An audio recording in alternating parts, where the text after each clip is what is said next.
Connection में मुख्यमंत्री की करेंगे, जहां पर मुख्यमंत्री भजनलाल शर्मा आज दोपहर अचानक जयपुर में पेयजल सप्लाई का निरीक्षण करने पहुंचे। इस दौरान मुख्यमंत्री भजनलाल शर्मा ने पानी को लेकर हो रही समस्याओं का जायजा लिया। सीएम ने राम निवास बाग जवाहर सर्किल स्थित पंप हाउस में पानी सप्लाई की व्यवस्था देखी और वहां के अधिकारियों से जानकारी भी ली। आपको बता दें कि बीते कई दिनों से भीषण गर्मी और हीट वेव के चलते पेयजल की किल्लत की शिकायतें मिल रही थी। इसके बाद आज खुद मुख्यमंत्री शर्मा ने सड़क पर उतरकर व्यवस्थाओं का जायजा लिया।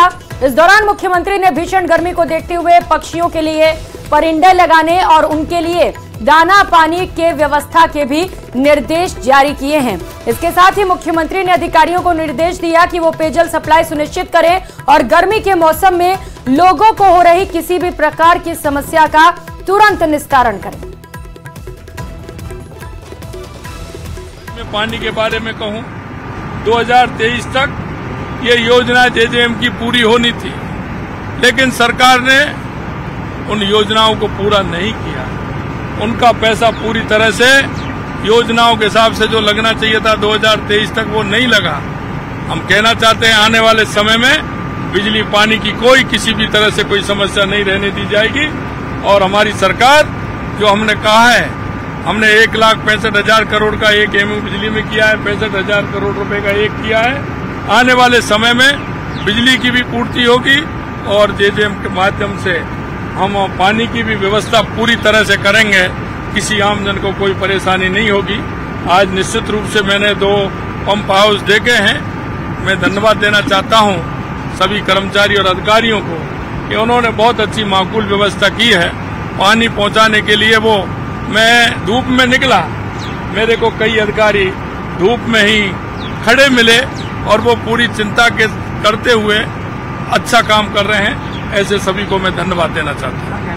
उधर जलदाय मंत्री कन्हैयालाल चौधरी ने कहा कि हमारी सरकार पानी चोरी को लेकर जल्द ही कानून लाएगी। ये बात आज उन्होंने सूरजपुरा फिल्टर प्लांट के निरीक्षण के दौरान कही। उन्होंने कहा कि जयपुर, अजमेर, टोंक और दूदू को भविष्य में पानी की मांग के अनुसार पंपिंग स्टेशन और फिल्टर बनाने की योजना पर काम किया जाए। साथ ही जयपुर के आसपास ग्रामीण क्षेत्रों में आगामी वर्षों में पानी की डिमांड के अनुसार भी योजना बनाई जाएगी। जलदाय मंत्री ने चीफ केमिस्ट से सूरजपुरा प्लांट के पानी के सैंपल की गुणवत्ता की जांच कराई, जो निर्धारित मानक के अनुसार सही पाई गई है। उन्होंने कहा कि पानी का शुद्धिकरण कर निर्धारित मानकों के अनुसार गुणवत्ता पर कोई समझौता नहीं होगा। बिसलपुर जयपुर पाइपलाइन के रखरखाव और पानी में भी किसी भी तरह का लीकेज नहीं हो, इसका भी पूरा ध्यान रखा जाए। उन्होंने संबंधित अधिकारियों को निर्देश दिए कि फिल्टर प्लांट के रखरखाव के लिए उचित कार्रवाई की जाए और इसमें किसी भी तरह की लापरवाही बर्दाश्त नहीं की जाएगी। कई जगह पे जो पानी लीकेज थे, अवैध कनेक्शन है, चोरियां हैं, हमने रोकने का लगभग 50% तो हमने काम किया है। बाकी हमारे इंजीनियर्स लग रहे हैं कि जो ही गर्मी खत्म होगी तो एक अभियान चलाएंगे जो भी अवैध कनेक्शन है, और आने वाले जो सत्र हमारे विधानसभा उसके अंदर हम कानून लेके आएंगे अवैध पानी चोरी पे। जो सबसे ज़्यादा जो दोहन जो भूजल का होता है उसके लिए भी किस तरह से मिनिमाइज दोहन करें, जिससे हमारे आने वाले पीढ़ियों के लिए जो पानी जो धरती माता में सुरक्षित रहे, इसके लिए भी हम आने वाले टाइम में कानून। खबरों में आगे बढ़ेंगे। प्रदेश में पड़ रही भीषण गर्मी के बीच बिजली कटौती और बीमार बिजली तंत्र का मुद्दा एक बार फिर गर्मा गया। मौजूदा सरकार और बीजेपी के नेताओं ने उसका जिम्मेदार कांग्रेस की अशोक गहलोत की सरकार को ठहरा दिया। उनके मुताबिक पूर्ववर्ती सरकार ने ही नई सरकार को जर्जर बिजली तंत्र दिया है। ये रिपोर्ट देखिए।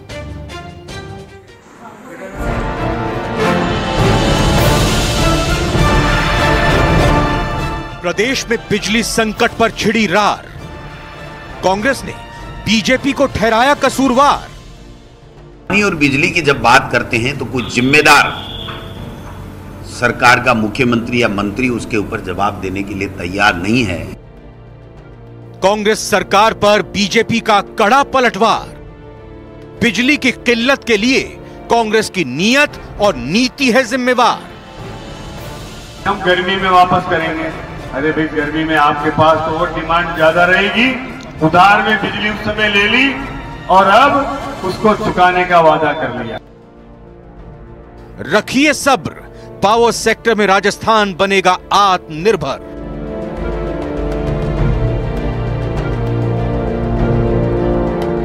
प्रदेश की गर्मी सुर्खियों में बनी हुई है। जी हां, राजस्थान की आग उगलती गर्मी देश में टॉप पर चल रही है।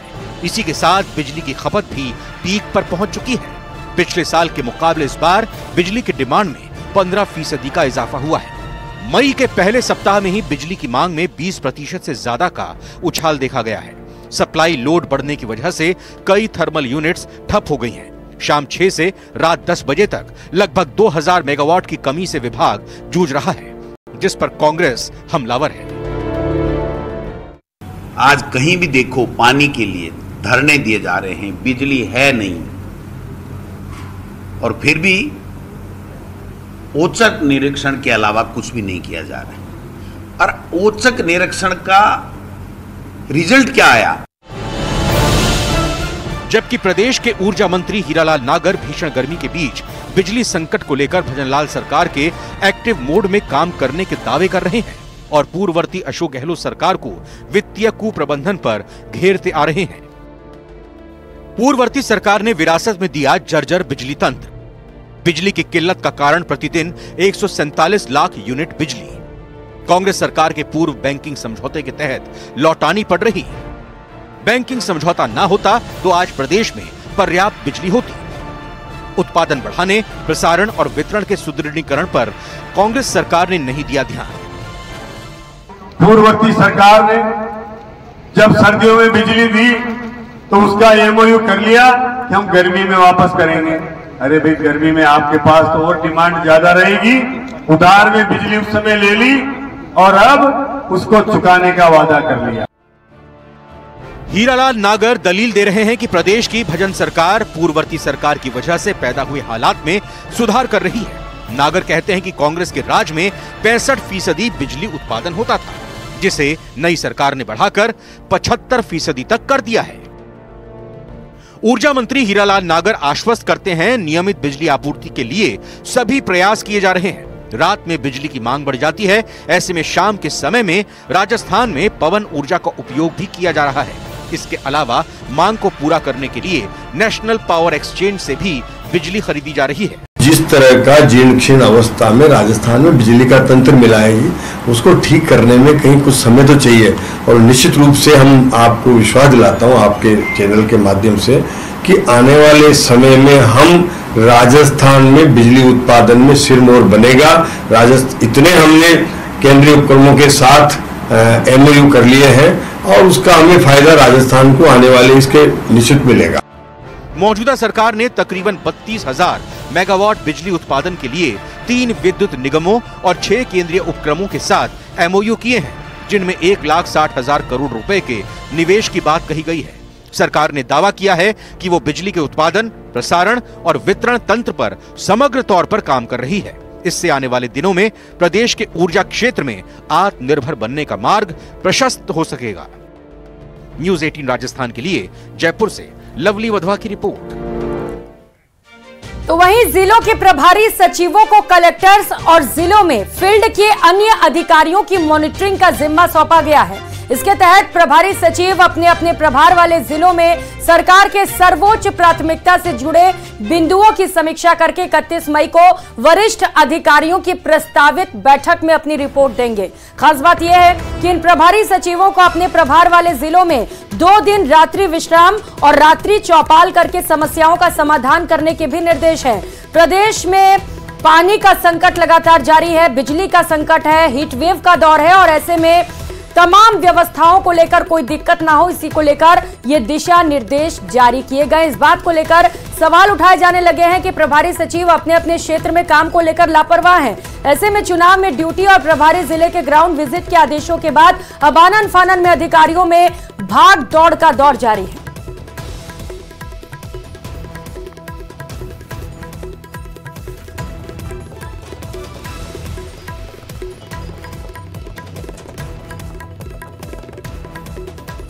तो सीएस सुधांश पंत लगातार समीक्षा बैठक भी कर रहे हैं और लापरवाह अधिकारियों पर कार्रवाइयां भी की जा रही है। इसके बावजूद कई जगहों से शिकायतें मिल रही हैं। राजस्थान में मुख्य सचिव के निर्देश के बाद में सभी जिलों के प्रभारी सचिवों को ग्राउंड जीरो पर जाकर के समीक्षा करनी होगी और 31 मई तक ग्राउंड जीरो की रिपोर्ट बाकायदा पेश करनी होगी।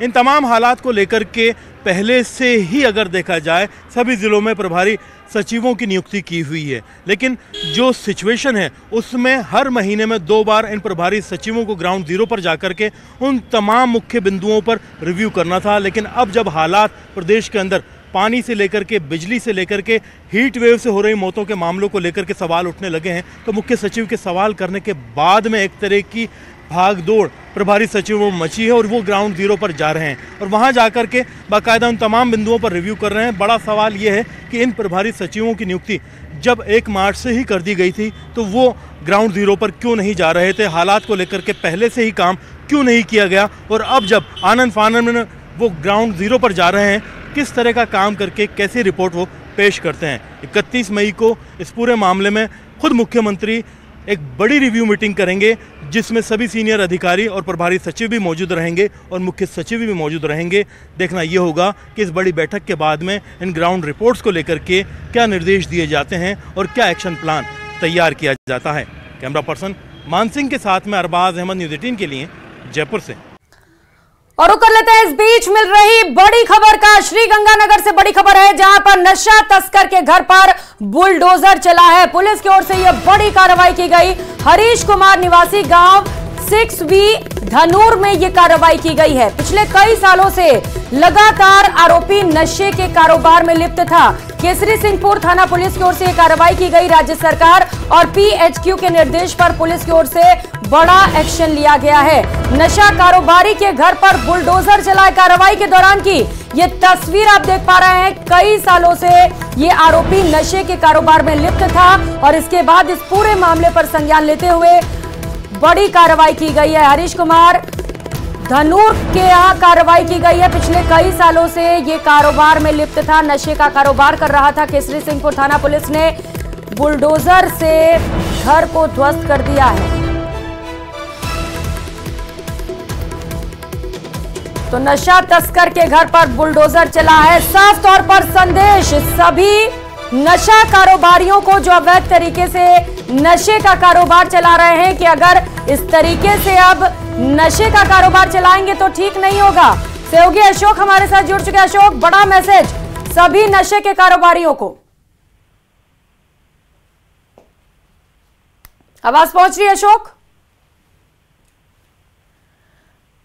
तो अशोक से ज्यादा अपडेट लेंगे, लेकिन तस्वीरें लगातार आपको दिखा रहे हैं किस तरीके से घर को जमींदोज किया जा रहा है, पीला पंजा चलाया जा रहा है। और ये कार्रवाई एक तो मैसेज के तौर पर भी देख सकते हैं इस कार्रवाई को कि जो नशा तस्कर हैं अब उनकी खैर नहीं, प्रदेश में उन्हें पनपने नहीं दिया जाएगा। पुलिस की टीम इस कार्रवाई के दौरान वहां पर मौजूद रही, पुलिस का जाब्ता मौजूद रहा जिससे कि कार्रवाई का विरोध ना होने पाए। लंबे वक्त से ये आरोपी नशे के कारोबार में लिप्त था और इसे लेकर ये बड़ी कार्रवाई हुई है जहां पर पुलिस ने नशा तस्कर के घर पर बुलडोजर चला दिया।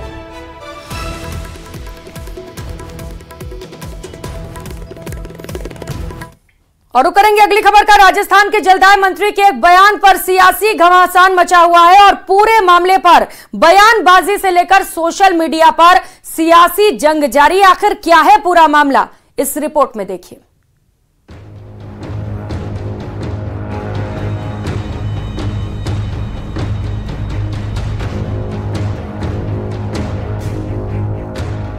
जल संकट और हीट वेव से हाहाकार।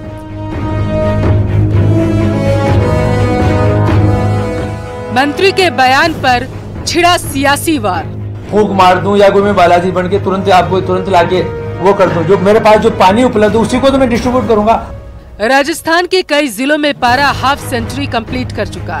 भीषण गर्मी के बीच पानी की कमी भी प्रदेश में बड़ा संकट बनकर सामने आई। एक तरफ हीट वेव से हाहाकार मचा है तो वहीं जलदाय मंत्री कन्हैयालाल के बयान से सियासी पारा भी हाई हो चुका है। 2 दिन पहले दिए गए मंत्री कन्हैयालाल के बयान पर सियासी जंग छिड़ी है, जिसकी वजह से सोशल मीडिया पर एक दूसरे पर वार पलटवार किया जा रहा। पूरे मामले पर किसने क्या कहा ये आपको बताएंगे, लेकिन उससे पहले मंत्री कन्हैयालाल का वो बयान जरा आप सुन लीजिए जिसकी सियासी हलकों में जोर शोर से चर्चा हो रही है। कि मैं कोई फूंक मार दूं या कोई मैं बालाजी बन के तुरंत आपको तुरंत लाके वो कर दूं। जो मेरे पास जो पानी उपलब्ध है उसी को तो मैं डिस्ट्रीब्यूट करूंगा। मंत्री जी का यही वो बयान है जिस पर भारी सियासत हो रही। पूर्व सीएम अशोक गहलोत से लेकर कांग्रेस प्रदेश अध्यक्ष गोविंद सिंह डोटासरा तक ने इस मामले को लेकर बीजेपी पर निशाना साधा। मामले को लेकर पूर्व सीएम अशोक गहलोत ने अपने सोशल मीडिया प्लेटफॉर्म एक्स से इस बयान पर हमला बोला और इसे दुर्भाग्यपूर्ण बताया। गहलोत के पोस्ट पर खुद मंत्री कन्हैया लाल ने पलटवार किया और अपने एक्स प्लेटफॉर्म पर लिखा कि बालाजी महाराज के जल्दी ही सुंदरकांड के पाठ भी करवाऊंगा, जिससे कि बालाजी महाराज प्रसन्न हो और राजस्थान में जमकर बारिश हो। साथ ही लिखा कि बालाजी महाराज पर विश्वास है कि आपको भी सद्बुद्धि देंगे। मामला यही नहीं रुका। मंत्री के बयान पर कांग्रेस प्रदेश अध्यक्ष गोविंद सिंह डोटासरा ने भी सोशल मीडिया पर पोस्ट किया और कन्हैया लाल के बयान पर जमकर निशाना साधा। इस पूरे मामले को लेकर बीजेपी के प्रवक्ता लक्ष्मीकांत भारद्वाज ने गहलोत और डोटासरा के पोस्ट पर पलटवार किया और कांग्रेस की पूर्ववर्ती सरकार पर भी जमकर हमला बोला। श्री अशोक गहलोत जी आज राज्य में बिजली आपूर्ति के ऊपर सवाल खड़ा कर रहे हैं, बिजली संकट के ऊपर सवाल खड़ा कर रहे हैं, लेकिन वो ये तथ्य नहीं बता रहे हैं कि किस कारण आज ये बिजली संकट खड़ा हुआ है। उनकी सरकार की जो कुनीति थी जिसने राजस्थान को आज नुकसान पहुंचाया है उसका जिक्र वो नहीं कर रहे हैं। पिछली कांग्रेस पार्टी की सरकार ने, जिसके मुख्यमंत्री खुद अशोक गहलोत थे, उसने दूसरे राज्यों के साथ बैंकिंग समझौता किया और बिजली उनसे ली। आज पीक हावर्स में जब बिजली की सबसे ज्यादा जरूरत है तब राजस्थान को 147 लाख यूनिट बिजली प्रतिदिन दूसरे राज्यों को चुकानी पड़ रही है, जिसके कारण राज्य के लोगों का हित प्रभावित हो रहा है। राज्य के जो उपभोक्ता हैं बिजली के, उनको बिजली नहीं मिल पा रही। जल संकट पर पीसी के दौरान मंत्री कन्हैयालाल का बयान अजीबोगरीब था, लिहाजा इस पर सियासत होना तो लाजमी ही था। Bureau report, news 18। और करेंगे इस बीच मिल रही बड़ी खबर का। पूर्व सीएम अशोक गहलोत से जुड़ी ये बड़ी खबर सामने आ रही है। अशोक गहलोत को स्लिप डिस्क हो गया है। सोशल मीडिया प्लेटफॉर्म एक्स पर उन्होंने ये जानकारी साझा की है। चंडीगढ़ में कांग्रेस प्रत्याशी के प्रचार के लिए पूर्व सीएम अशोक गहलोत पहुंचे हुए थे और स्लिप डिस्क के कारण उनका ये दौरा रद्द कर दिया गया। वापस वो जयपुर के लिए लौट गए हैं। तस्वीरें उस दौरान की आप देख पा रहे हैं। पंजाब के वोटर से कांग्रेस को विजयी बनाने की अपील हालांकि उनकी ओर से जरूर की गई, लेकिन उनका चंडीगढ़ का जो दौरा था उसे रद्द करना पड़ गया। स्लिप डिस्क के चलते वापस पूर्व सीएम अशोक गहलोत को जयपुर लौटना पड़ गया, लेकिन उन्होंने पंजाब के वोटर से अपील जरूर की है कि कांग्रेस के प्रत्याशी को विजयी बनाएं। तो एक्स हैंडल के जरिए उन्होंने ये जानकारी भी साझा की है। ऑफिशियल हैंडल के जरिए पूर्व सीएम अशोक गहलोत ने लिखा है कि आज मेरे चंडीगढ़ में प्रेस वार्ता और गढ़शंकर में कांग्रेस प्रत्याशी के लिए समर्थन में पब्लिक रैली थी, लेकिन तबीयत खराब होने के चलते वापिस आना पड़ा। और खबरों में आगे बढ़ते हुए इस साल कांग्रेस ईवीएम से कितनी संतुष्ट है, ये एक बड़ा सवाल है। अक्सर ईवीएम को लेकर सवाल उठाए जाते रहे हैं, लेकिन कभी ईवीएम से पक्ष में नतीजे आए तो ठीक, नहीं तो हल्ला बोल। ऐसे में इस साल के तमाम सवाल जवाब के बाद मतदान हो चुके हैं, मतगणना बाकी है। ऐसे में इस बार कांग्रेस बतौर विपक्ष ईवीएम से आश्वस्त है या नहीं, इस बार भी उनके जहन में कई सवाल हैं। इन तमाम मुद्दों पर कांग्रेस के प्रदेश महासचिव स्वर्णिम चतुर्वेदी से बात की तो उन्होंने बताया कि प्रदेश में कांग्रेस ने क्या तैयारी की है, आप भी सुनिए। कांग्रेस कमेटी के जो महासचिव हैं प्रदेश के स्वर्णिम चतुर्वेदी, वो हमारे साथ में मौजूद हैं। सर, किस तरह से आप इस सवाल को लेते हैं? ईवीएम एक बड़ा सवाल और एक बड़ा मिथ, अभी फिलहाल कांग्रेस की स्ट्रेटेजी क्या है और सोच क्या है? देखिए, बार बार हमने ये देखा कि पोलिंग हुई, पोलिंग होने के बाद उसी दिन आंकड़े जारी होते हैं कितने पोल हुए हैं, उसके कुछ दिन बाद आंकड़े बढ़ करके आते हैं, फिर महीने भर बाद पता पड़ता है कि आंकड़े और बढ़ गए हैं। तो थोड़ी सी आशंका सबके मन में है, इसलिए हमने ये कवायद की है, सभी को निर्देशित किया है, जितने भी हमारे प्रत्याशी हैं, हमारे जो बूथ एजेंट्स थे, हमारे चुनाव के एजेंट्स थे, हमने उनको ये निर्देश दिए हैं कि फॉर्म 17C जो पोलिंग के जस्ट बाद मिलता है वो सब इकट्ठे करें। और ये चुनाव से पहले भी हमने निर्देश दिए थे, चुनाव के बाद भी हमने निर्देश दिए हैं, और उसके बाद हमने ये इकट्ठे करके इन सब का एक डेटा तैयार किया है। और डेटा तैयार करके उसको पूरा हमने डेटा शीट बनाई है, एक्सेल शीट में उसको लिया है, और लेकर के जब काउंटिंग में जाएंगे तो हमारे जो काउंटिंग एजेंट्स होंगे उनको हम वो डेटा देंगे कि आप मैच करो कि जब ये ईवीएम खुल रही है उस वक्त इस पर क्या जो डेटा मिला है हमें उस दिन वो डेटा मैच कर रहा है, वही डेटा है, कोई कमी या उसमें बदलाव तो नहीं है, ये सब चीज़ें हमने देखी है। जैसे मतलब मान लीजिए कि भाई ईवीएम का जो सीरियल नंबर है वो चेक किया जाएगा, जो फॉर्म है 17C वो चेक किया जाएगा कि उसमें कितने वोट पड़े थे, खुलने पर उतने ही वोट निकल रहे हैं कि नहीं निकल रहे हैं। खास तौर पर जो एजेंट है वो ये देखेगा कि भाई जो प्रोसेस बताया गया है वो एज इट इज़ फॉलो हो रहा है कि नहीं हो रहा है। देखिए बिल्कुल हमने पूरा प्रोसेस समझाया है हमारे जो काउंटिंग एजेंट्स हैं, और काउंटिंग एजेंट्स को प्रोसेस समझाने के साथ ही हमने जो काउंटिंग एजेंट बनेंगे उनको हम डेटा देंगे। जो फॉर्म 17C में जो डेटा आया है ईवीएम मशीन का, कितने उस बूथ पर पोलिंग हुई है, कितने वोट्स थे, ये सारा जो डेटा है इसकी पूरी एक शीट उनको दी जाएगी। जब वो काउंटिंग में बैठेंगे और ईवीएम जब खुलेगी, काउंटिंग से पहले खोलते हैं उसको, प्रदर्शित करते हैं, तो उस वक्त वो मैच करेगा उसको, और मैच करने के साथ ही जो है हम ये मिलान करेंगे कि सही है या नहीं है। और यहाँ वक्त हो चला एक छोटे से ब्रेक का। आप देखते रहिए प्रदेश का नंबर 1 न्यूज चैनल।